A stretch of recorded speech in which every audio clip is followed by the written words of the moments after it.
Aqui. Então, a gente parou aqui nas enzimas, né? As enzimas, acho que vocês já ouviram falar delas, mas na aula da Silmara. Mas aqui na química, né? As enzimas, elas são moléculas orgânicas e elas agem também como catalisadores nas reações químicas, acelerando o processo sem que o processo ele sofra alteração. Então, as enzimas, elas são catalisadores mais eficazes por conta da sua estrutura quaternária, ou seja, ela tem duas cadeias idênticas que se ajustam para a formação das enzimas, tá?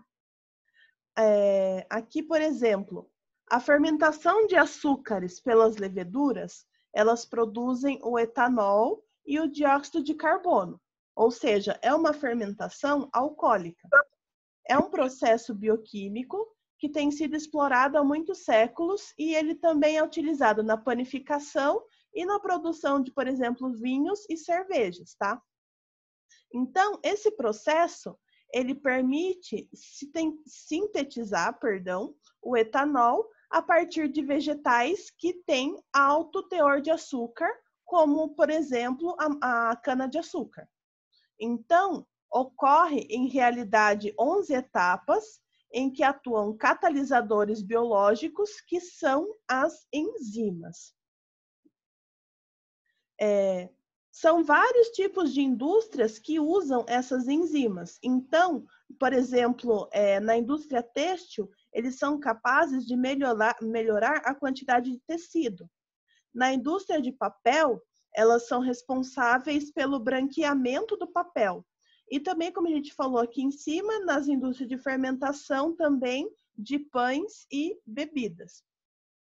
As enzimas, elas também são fundamentais para o metabolismo dos seres vivos, porque sem elas, muitas reações que ocorrem no nosso organismo, elas seriam mais lentas, comprometendo o funcionamento do nosso organismo. Então, elas são consideradas macromoléculas, ou seja, as macromoléculas são constituídas de moléculas menores. As moléculas menores se unem, formando macromoléculas. Essas macromoléculas, elas são constituídas de compostos que a gente chama de aminoácidos, que são unidos entre si através de ligações covalentes. Então, a sequência desses aminoácidos e as interações que vão ocorrer entre eles dá origem a uma estrutura tridimensional, com uma ou mais regiões conhecidas como sítios ativos. O que é esse sítio ativo? O sítio ativo, ele é a pequena região de uma enzima onde vai ocorrer a ligação química. Então, a presença de um sítio ativo permite à enzima reconhecer um substrato específico que se encaixa no sítio ativo e interage com ele. O que é um substrato? Cada enzima, ela vai ter um substrato específico.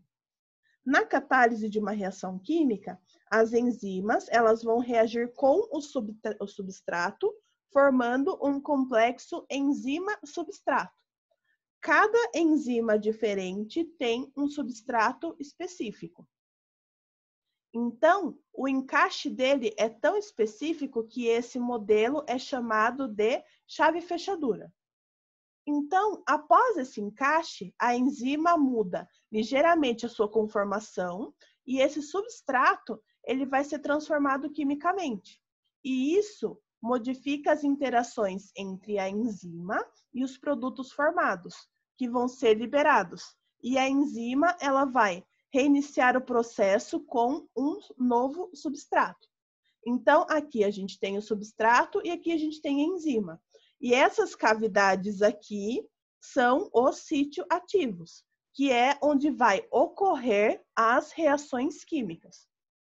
Quando elas se unem, elas formam o complexo enzima-substrato. Quando elas vão aqui, ó, se separar, aí a gente tem o quê? Através desse processo, a gente vai ter a formação de produtos específicos.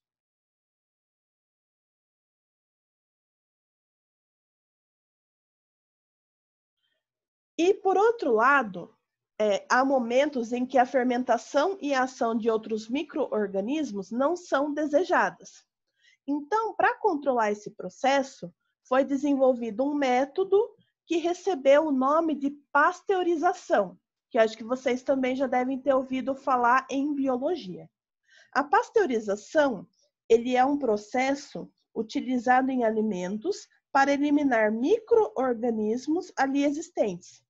Esse processo, ele geralmente é utilizado em alimentos, então, ele consiste em aquecer um alimento em uma elevada temperatura e, em seguida, o alimento é resfriado a uma temperatura inferior à temperatura que ele estava antes. E, dessa forma, acaba, assim, eliminando os micro-organismos. Então, aqui, ó, conforme aqui está falando, esse método ele é empregado até hoje e ele consiste em controlar a população de micro-organismos. Pasteurização é muito utilizado no leite, por exemplo, em produtos lácteos. Então, em determinado estágio da fabricação de uma bebida, por exemplo, submetendo um aquecimento seguido de um rápido resfriamento, o que destrói a parte dos micro-organismos e também aumenta o que a gente chama de vida de prateleira do produto, ou seja, aumenta o tempo de consumo para aquele produto. Então, aqui ó, a gente tem um breve esqueminha de um trocador de calor. E aqui o exemplo do leite, que nem eu falei para vocês. Então, notem que aqui ó, o leite estava a 4 graus. Aí, o que aconteceu? Teve um aquecimento desse leite, chegando até 72 graus, aí depois, já em seguida, já tem um resfriamento desse leite, que vai atingir aqui um pouquinho menos de 4 graus, que era a temperatura inicial. Então, esse processo é o processo de pasteurização. Ele aquece e depois, é muito rápido esse processo, ele aquece e depois resfria. E dessa forma, ele consegue eliminar os micro-organismos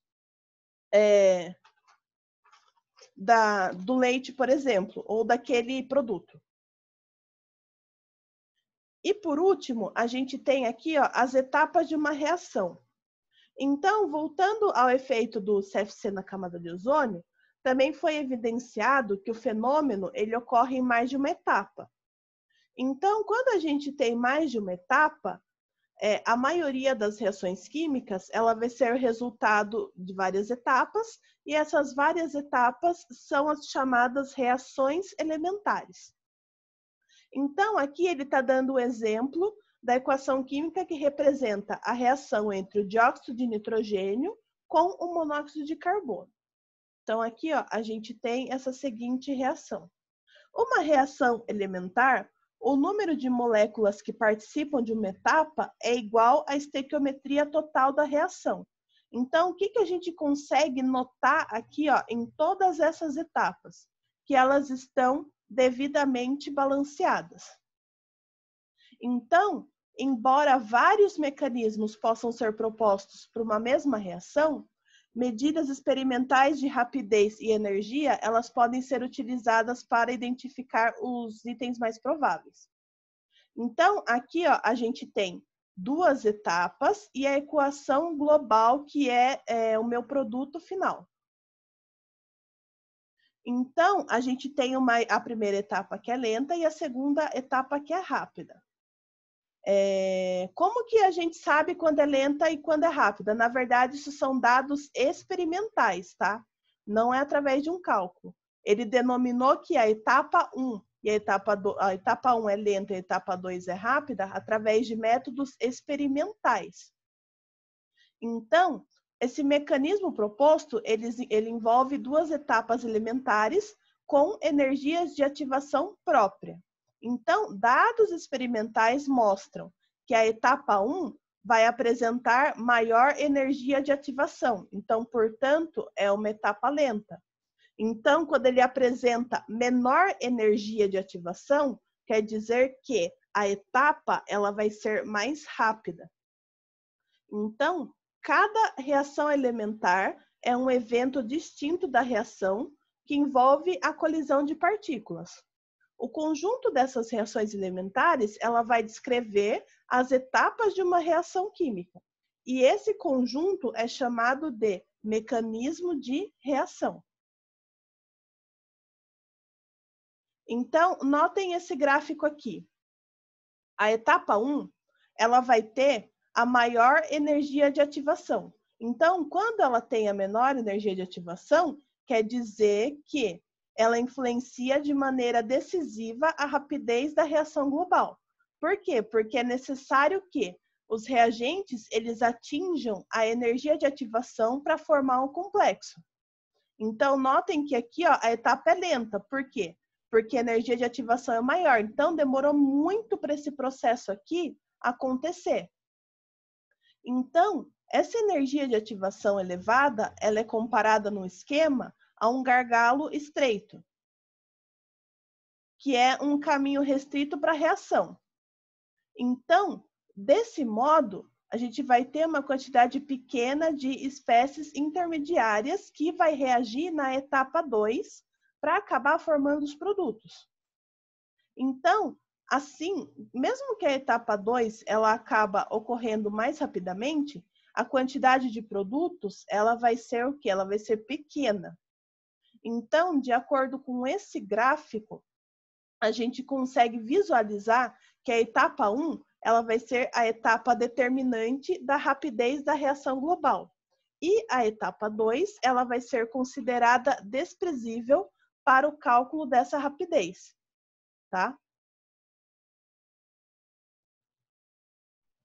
E aqui tem as atividades que eu vou pedir para vocês essa semana. Vocês vão me entregar semana que vem, antes da aula, e a gente vai corrigi-las para a nossa prova. Até aqui, ficou alguma dúvida? Falem comigo. Não. Semana que vem vai ser só entrega de exercícios, para daí na outra segunda vocês estarem fazendo a prova. Lembrando vocês que a prova é só dessa apostila, capítulo 1, 2 e 3. Beleza. Sem problema, professora. Agora deixa eu só ver quem que não está aqui. É a Clara, o Rafael.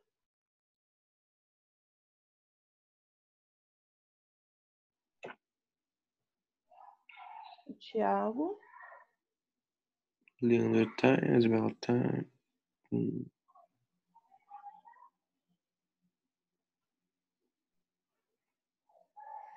A Gabi não tá aqui, não.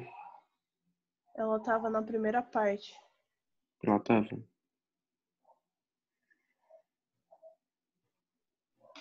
Beleza, então, pessoal? Beleza. Beleza. Beleza. Daqui a pouco, mais à tarde, eu vou estar postando, então, as atividades. Gente, não esqueça do trabalho bimestral. É hoje até às 18 horas. Tô fazendo agora. Beleza, Não então. que eu esteja fazendo em cima da hora, mas... Imagina. Já tá pronto faz 2 meses já. Aham. Jamais pensei isso de você. Muito obrigado, professora. Pessoal, a gente se vê amanhã, então, na nossa aula de física.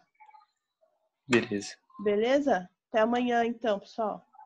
Até, Amanhã, professora. professora.